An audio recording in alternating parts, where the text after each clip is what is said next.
Pemerintahan Trump mengungkapkan sebuah kejutan tentang Iran dan membawa krisis ke tingkat yang berbeda dengan menyatakan bahwa pembicaraan dengan Teheran mungkin sedang berlangsung langsung dengan pemimpin tertinggi dan bahwa dia masih hidup.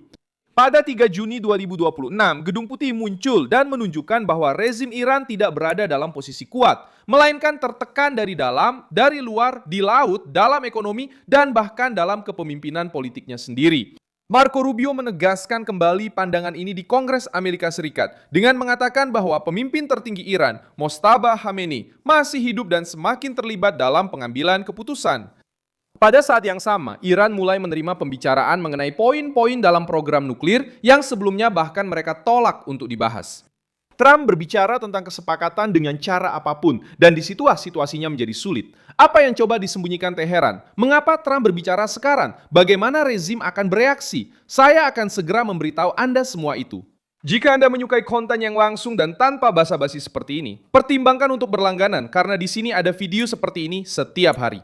Trump langsung terlibat dalam krisis untuk membantah bahwa Amerika Serikat dan Iran telah berhenti berkomunikasi. Menurut dia, pembicaraan masih berlanjut dalam beberapa hari terakhir, termasuk 4 hari yang lalu, 3 hari yang lalu, 2 hari yang lalu, 1 hari yang lalu, dan juga hari ini. Pernyataan ini disampaikan sebagai peringatan.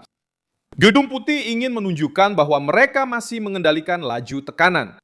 Kalimat paling tegas dari Donald Trump sangat sederhana. Sudah saatnya Iran mencapai kesepakatan dengan cara apapun. Pilihan kata-kata ini menunjukkan nada dari Gedung Putih. Pintu diplomatik tetap terbuka, tetapi rezim Iran tidak menerima pintu itu sebagai hadiah. Mereka menerimanya sebagai jalan terakhir, setelah kehilangan sebagian dari perlindungan yang telah mereka coba bangun selama bertahun-tahun. Trump tidak muncul dalam cerita ini sebagai presiden yang terpojok. Dia muncul sebagai seseorang yang membiarkan saluran komunikasi tetap berjalan, sambil tetap memberikan tekanan nyata kepada musuh.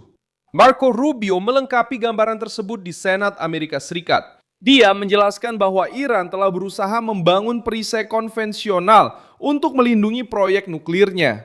Perisai ini akan terdiri dari rudal, drone, peluncur, persediaan militer, dan kekuatan angkatan laut yang mampu mengancam jalur perdagangan. Logikanya sederhana dan berbahaya. Teheran ingin mencapai titik di mana setiap tindakan terhadap program nuklirnya akan terlalu mahal bagi dunia. Trump memutuskan untuk bertindak sebelum titik perlindungan itu menjadi tak tersentuh. Operasi Epic Fury masuk dalam konteks ini sebagai tindakan yang menghancurkan sebagian dari struktur militer Iran. Menurut Rubio, operasi tersebut secara signifikan mengurangi basis industri pertahanan Iran, menghantam kapasitas produksi misil, melemahkan produksi drone, dan memperlemah peluncur di wilayah perkotaan. Semua itu digunakan oleh rezim. Dia tidak menyebutkan angka pasti, tetapi dia menegaskan bahwa kerugian tersebut cukup besar untuk mengubah perhitungan Teheran. Pesannya adalah bahwa Iran masih bisa mengancam, tetapi kini ia tidak lagi mengancam dari posisi yang sama. Kasus Selat Hormuz menjadi bagian paling sensitif dari adu kekuatan ini. Iran berjanji akan membuka kembali jalur tersebut setelah gencatan senjata, tetapi tidak menepatinya. Rubio berbicara langsung dengan mengatakan bahwa Amerika Serikat tidak akan menerima dunia di mana Iran menutup jalur untuk semua orang, memungut biaya secara praktik, mengancam siapapun yang lewat, tetapi membiarkan kapal-kapal mereka sendiri bebas keluar. Tanggapan Amerika meningkatkan biaya harian bagi Teheran. Pemblokiran dan penyitaan kapal-kapal yang dikenai sanksi di Indo-Pasifik memukul pendapatan rezim pada saat ekonomi sedang rapuh. Rubio menyatakan bahwa Iran kehilangan ratusan juta dolar dalam pendapatan yang seharusnya masuk. Hal ini memberatkan karena rezim tersebut sudah menghadapi protes, inflasi tinggi, mata uang yang terdepresiasi, dan kesulitan untuk menopang mesin negara mereka sendiri. Tekanan militer berubah menjadi tekanan ekonomi, dan tekanan ekonomi berubah menjadi kelelahan politik internal. Detail tentang Mojtaba Khamenei juga mengubah cara membaca krisis ini. Selama beberapa hari, beredar berbagai versi tentang kondisi sebenarnya, keberadaannya, dan tingkat kendalinya. Rubio mengatakan bahwa dia masih hidup dan semakin terlibat. Trump memanfaatkan momen ini untuk menghancurkan narasi bahwa Washington sedang memohon kesepakatan. Kubu kiri Amerika mencoba mendorong versi ini selama sidang di Senat, namun Rubio menjawab bahwa tidak ada seorang pun di Amerika Serikat yang sedang memohon. Yang merasakan dampak langsung adalah Iran dengan kerugian militer, penurunan pendapatan, rekonstruksi yang mahal, dan tekanan internal. Inilah titik balik politik dari sidang tersebut. Pemerintahan Trump tidak sedang mencoba menyelamatkan sebuah negosiasi yang lemah. Mereka sedang menguji sampai sejauh mana Teheran mau mundur setelah kehilangan kekuatan. Perbedaan antara negosiasi dan penyerahan diri terhadap tekanan harus jelas. Trump tidak menawarkan keringanan besar hanya agar Iran membuka Selat Hormuz. Pembukaan kembali jalur tersebut muncul sebagai syarat awal, bukan sebagai hadiah akhir. Setelah itu, akan ada negosiasi yang lebih spesifik mengenai program nuklir. Dengan topik teknis, batasan yang jelas, dan tuntutan yang sebelumnya ditolak oleh rezim, Gedung Putih ingin mengambilnya dari Teheran. Kemampuan untuk menggunakan laut sebagai alat pemerasan dan program nuklir sebagai perlindungan politik. Iran masih berusaha mempertahankan kesan bahwa mereka masih melawan. Pejabat Iran berbicara tentang akhir pembicaraan, menyangkal rincian, dan berusaha menunjukkan bahwa mereka tidak menyerah. Namun, posisi nyata rezim menjadi lebih rapuh ketika tekanan itu sendiri memaksa Teheran untuk merespons melalui perantara dan membahas isu-isu yang sebelumnya dilarang. Mesin birokrasi Iran membutuhkan waktu berhari-hari untuk memberikan tanggapan. Menurut Rubio, karena ada perpecahan internal antara kelompok politik yang melihat keruntuhan ekonomi dan kelompok garis keras yang terkait dengan aparat militer dan keagamaan.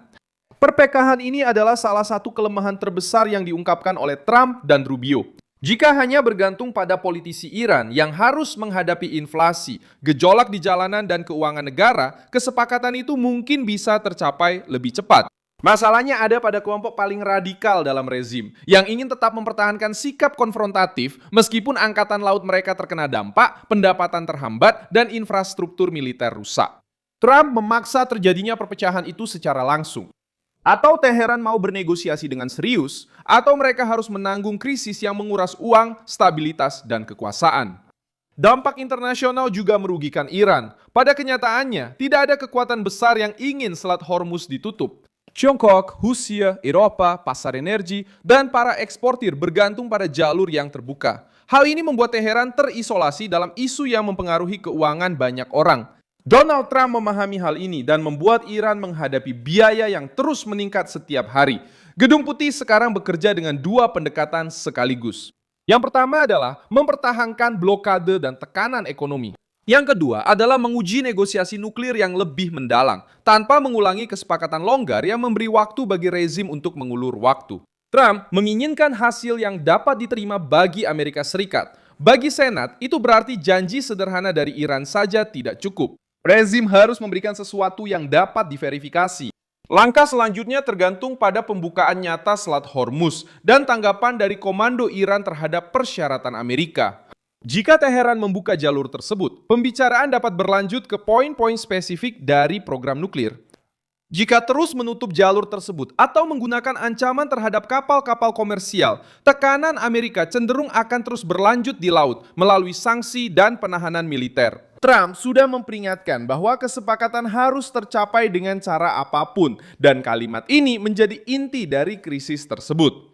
Saya Milson Alves Global, seorang internasionalis, dan tujuan saya adalah memastikan Anda selalu mendapat informasi yang benar setiap hari.